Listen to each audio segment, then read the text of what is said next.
David caught me on the beach doing some hip openers, so I'll kind of walk you through what we're doing here in case you want to join in later.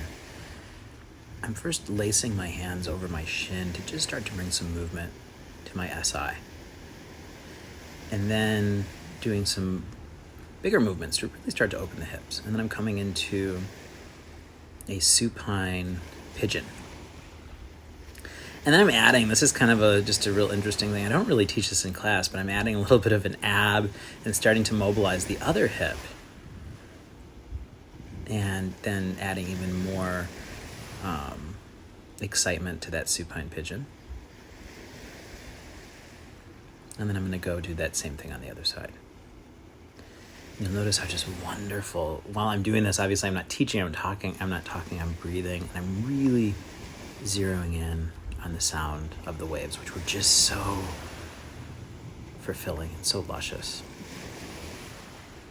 And we had the whole beach to ourselves, really kind of unknown spot on Lake Huron in the Thumb, and literally we were the only people on the beach, which was perfect for social distancing and yoga and dealing with the pandemic.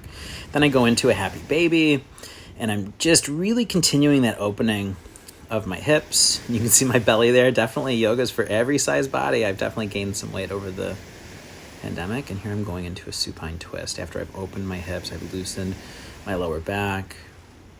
My dristi is out over my opposite arm.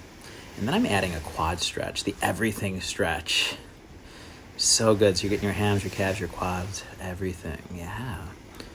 And then I'm getting audible because it feels so good. And I'm going to do that same thing on the other side.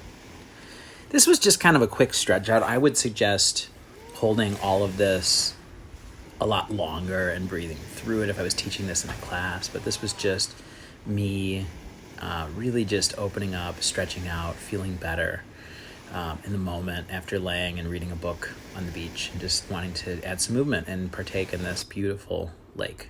Stay curious. Be wonderful.